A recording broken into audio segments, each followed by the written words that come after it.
សូមចាប់ផ្ដើមអង្គវេទិកាតែមួយតើនៅទីនេះមាននរណាដែលមិនចង់ឲ្យគេគោរពស្រឡាញ់យើង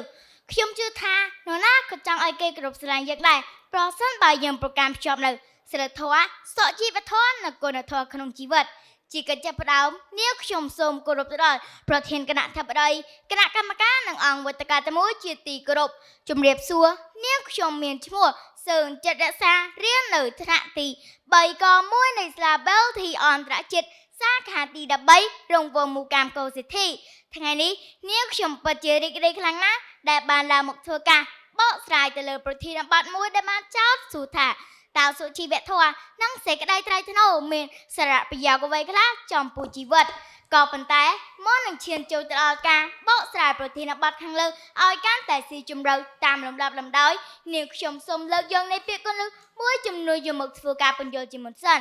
ពាក្យសុជីវធម៌មានន័យថាការរស់នៅដែលល្អមានសម្រាប់ធ្នាប់ការដឹងគួរសមចំណែកឯពាក្យសេចក្តីថ្លៃថ្នូរមានន័យថាដែលមានតម្លៃគួរលើកសរសើរគួររាប់អាននិងពាក្យសារៈប្រយោជន៍មានន័យថាដំណើរដែលប្រកបផលសម្រេចបានទាំងនេះបើយកទៅតាមសៀវភៅវចនានុក្រមរបស់សម្ដេចព្រះសង្ឃរាជនាថដូចនេះប្រធានបទខាងលើមានន័យថាតើការរស់នៅដ៏ល្អនិងមានតម្លៃគួរលើកសរសើរមានសារៈប្រយោជន៍អ្វីខ្លះចំពោះជីវិត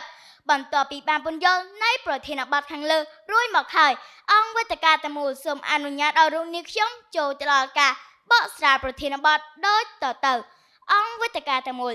រៀនបទរៀនបាតកុំកាំងហូរខ្នាតកុំភ្លាត់ខុសផ្លូវកុំភ្លើងភ្លេចម៉ែកុំប្រែហួរឪឃើញចាស់សក់ស្កូវកុំសើមើងងាយ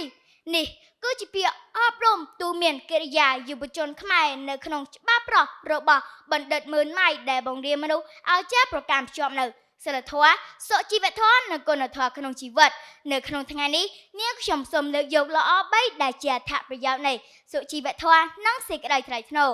ល្អមួយល្អសម្រាប់ខ្លួនឯងសុជីវធម៌គឺជាច្បាប់សម្រាប់ទូមានមនុស្សឲ្យរស់នៅបានសុខស្រួលនៅក្នុងសង្គមកាលបើមនុស្សរស់នៅមានសុជីវធម៌និងសេចក្តីថ្លៃថ្នូរក្នុងខ្លួនមិនត្រឹមតែផ្ដល់ផលល្អសម្រាប់ខ្លួនឯងប៉ុណ្ណោះទេថែមទាំងជួយលើកមុខមាត់កិត្តិយសគ្រួសារសុជីវធម៌និងសេចក្តីថ្លៃថ្នូរគឺជាមាគ៌ាដ៏ប្រតិបត្តិមានសារៈសំខាន់សម្រាប់មនុស្សដើម្បីបង្ហាញពីគុណតម្លៃនៃជីវិតនិងភាពថ្លៃថ្នូររបស់ពួកគេ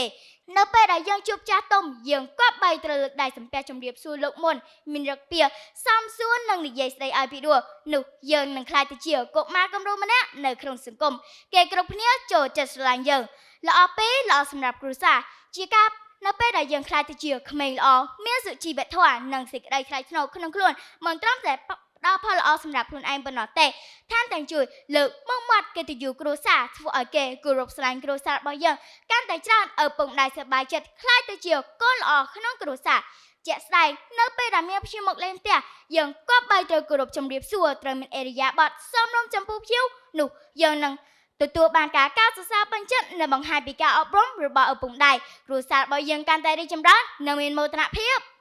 ល្អ3ល្អសម្រាប់សង្គមជាការប៉ុណ្ណាសង្គមជាតិនីមួយៗ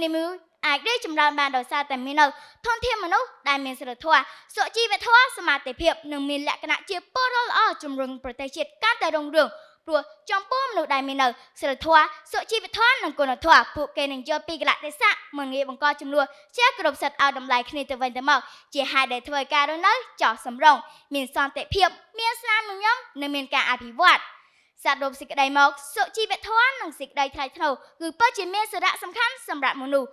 ព្រោះបាននាំមកនៅល្អ3សម្រាប់យើងទាំងអស់គ្នាល្អ1ល្អសម្រាប់ខ្លួនឯងល្អ2ល្អសម្រាប់គ្រួសារល្អ3ល្អសម្រាប់សង្គមដូច្នេះក្នុងនាមយើងជាកូនខ្មែរយើងគប្បីត្រូវប្រកាន់ជាប់នៅសិលធម៌សុជីវធម៌និងគុណធម៌ដើម្បីក្លាយទៅជាពលរដ្ឋគំរូម្នាក់នៅក្នុងសង្គមសូមអង្គវេទិកាតែមួយចងចាំថាលុយអាចទិញអ្វីៗគ្រប់បែបយ៉ាងបានតែលុយមិនអាចទិញកិត្តិយសកេរ្តិ៍ឈ្មោះដ៏បរិសុទ្ធបានឡើយមានតែសិលធម៌សុជីវធម៌និងគុណធម៌ទេដែលមានតម្លៃថ្លៃថ្នូរធ្វើឲ្យគេគ្រប់គ្នាទទួលស្គាល់និងគោរពស្រឡាញ់យ៉ាងបានជាចុងក្រោយនាងខ្ញុំសូមអរគុណដល់ប្រធានគណៈអធិបតីគណៈកម្មការនិងអង្គវេទិកាតែមួយដែលបានស្ដាប់នាងខ្ញុំបកស្រាយពីដើមរហូតដល់ចប់នាងខ្ញុំសូមគោរពអរគុណនិងសូមអរគុណ